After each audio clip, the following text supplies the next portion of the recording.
Alors Thomas, on démarre la recette de Voilà, notre tout à œuf fait. à la Chartres. Exactement, Vincent. Donc on va commencer par deux éléments principaux. C'est le jus de veau qui demande énormément de temps. Ouais. Donc il faut beaucoup de temps de cuisson. Donc on a une rue, c'est ce qu'on appelle nous en cuisine, une casserole pour vous chez vous à la maison, très chaude. Et on va mettre tout simplement des parures de veau qu'on peut demander chez le boucher par exemple. On va demander au boucher qui vous donne des parures de veau. On met du beurre et là on va laisser tout simplement caraméliser nos... On fait sauter quoi. Voilà, tout simplement. On donne vraiment une belle coloration, vous voyez. Cette coloration que l'on a là, ça a déjà pris là. il la faut voilà. Partout. Il faut vraiment cette coloration partout. Toutes les faces. Exactement, partout, partout. Parallèlement à ça, on va lancer un fond blanc de volaille. Donc là, on a une garniture aromatique, donc du thym, carottes, oignons, poireaux, un peu de thym, du céleri branche, pas beaucoup, un petit peu. Donc on met tout ça vraiment à bouillir dans une eau tiède et on va rajouter Nos ailerons. soit nos ailerons de volaille ou bien une carcasse. Une carcasse coupée en morceaux. Coupée en morceaux, voilà, on peut demander ça aussi au boucher s'il l'utilise pas. Ou sinon on récupère la carcasse du dimanche Non, aussi. ça mange peut du très maïs, bien, le poulet. Exactement. Voilà. Et donc tout ça, le fond blanc de volaille, on va le laisser cuire environ 2 heures. Extraordinaire. Au jus de veau, on va rajouter une gousse d'ail juste écrasée et une brindille de thym. Voilà. Et voilà. Et là en fait, on va laisser bien colorer nos os. Avant de mouiller. Avant de mouiller.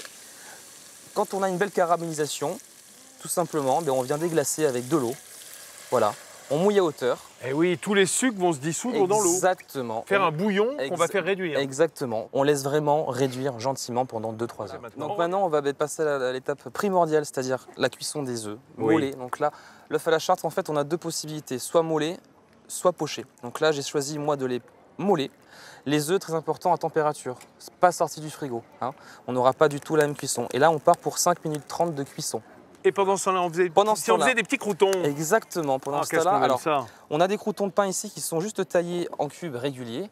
On fait un petit peu fondre notre beurre, tout simplement. Une fois qu'il est un peu fondu, on rajoute nos croutons de pain directement dedans. Donc là, on va laisser tout simplement colorer nos croutons, tout en les remuant. Et j'aime beaucoup, moi, cette façon de faire là parce que ça nous donne un crouton vraiment très croustillant. Et puis après, bien sûr, on va venir, après cuisson, les goûter dans un chinois pour enlever l'excédent de gras, l'excédent de beurre, pour ne pas avoir des croutons trop gras et trop lourds. Voilà. Est-ce qu'on n'est pas loin de, tout à fait, Vincent. De la cuisson idéale là? Donc là, 5 minutes. Il y a un truc qui me dit 5 minutes environ. Voilà, 5 minutes 30 de cuisson. Donc là, qu'est-ce qu'on fait? On les met dans la glace. On stoppe la cuisson, tout à fait. D'accord. Donc là, ça nous crée un choc thermique. Voilà, qui va nous permettre de vraiment stopper la cuisson des œufs. Donc là, on les laisse vraiment 2-3 minutes, le temps que ça soit bien glacé. Et mais ça va être froid à cœur après. Exactement, tout à fait. Ah, mais c'est ce qu'on veut. C'est ce qu'on veut pour le coup. Et après, si on veut servir un œuf mollet chaud, c'est possible. On n'a qu'à le faire réchauffer, soit en four vapeur légèrement à 52 degrés. L'œuf ne va pas coaguler à l'intérieur. Voilà, tout simplement. Et ça sera chaud. Tout à l'heure, on a lancé un fond blanc de volaille, un jus de veau. Les voilà. Là, voilà, le résultat fini. Donc vous voyez, on a le jus de volaille qui est là. Qui est bien clair. Qui est bien clair. Donc là, par contre, on a rajouté du vinaigre de Xérès pour la recette. Et ici, on a le jus de veau. Vous voyez, une belle couleur de jus de veau. Qu'est-ce que c'est beau ça. Donc là, on a l'œuf mollet. Donc ici, on a notre jus de veau qu'on a fait refroidir un petit peu, qu'on a mis à consistance pour glacer notre œuf. Et ici, on va venir couler notre glaçage. C'est beau. Voilà. Ah oui, et on va venir répéter l'opération 2 fois. Oui, donc, on va attendre que ça prenne. Voilà, on va le remettre au frigo, on va attendre que ça prenne et on va répéter l'opération une 2e fois. En attendant que ça prenne, un petit peu. Je le prends, moi, j'aime bien cet œuf, il me plaît. On va faire une mayonnaise, donc dernière étape de la recette. Donc mayonnaise, là on est plutôt sur une rémoulade du coup, parce qu'une mayonnaise, il n'y a pas de moutarde. La rémoulade, par contre, il y en a. Ah, et alors dans la vraie mayonnaise, il n'y a pas de moutarde, on met quoi alors? C'est que uniquement le que de l'œuf monté à l'huile. Monté à l'huile, tout simplement, voilà. Exactement. Et donc là, on va faire donc une rémoulade d'estragon. D'où ça vient, Jean Prévost, mayonnaise? Parce qu'il y a des histoires multiples. Oui, alors il y en a une, c'est celle qu'on retient généralement, c'est un maréchal de Richelieu, pas le cardinal, un descendant, qui à la bataille de Mahon se retrouve l'ayant gagné, mais le cuisinier n'a absolument rien pour cuisiner, il a juste un peu d'huile et des œufs. Et c'est comme ça qu'il aurait fait cette mahonnaise qui serait devenue la mayonnaise. Bon, c'est une des explications qui est assez jolie, je crois. Oui, de la simplicité, on tire le meilleur. On va faire goûter à Jean Prévost. Oui, alors, dernière petite manip. Oui.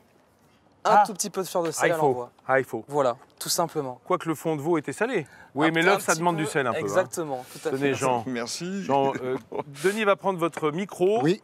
De manière à nous livrer vos impressions. Je voudrais que quand Jean va couper devant, on voit le jaune couler. Voilà. Hein, vous voulez que je le fasse parce que je suis mieux placé que vous. Regardez. Regardez. Oh, ça, c'est toujours une magie dans l'œuf mollet. Voilà. C'est magnifique. Et voilà. Magnifique, hein. Le jaune qui coule. Oh, je vous laisse déguster, Jean. Alors écoutez, c'est aussi beau que d'ouvrir un dictionnaire. Ah, alors là, c'est une bonne transition pendant que vous goûtez pour dire que Plein feu sur nos dictionnaires en 2500 citations est un ouvrage nécessaire si vous aimez les mots. Et nous, on les aime. C'est pour ça que c'est une de nos bibles. C'est vraiment suave. C'est pas délicieux, c'est suave. C'est goûteux au dernier degré. C'est bien suave, hein, ça me plaît bien. C'est plus un adjectif dont se servent les Espagnols, suave. Il y a la saveur, il y a toute l'extrémité de la saveur. C'est formidable.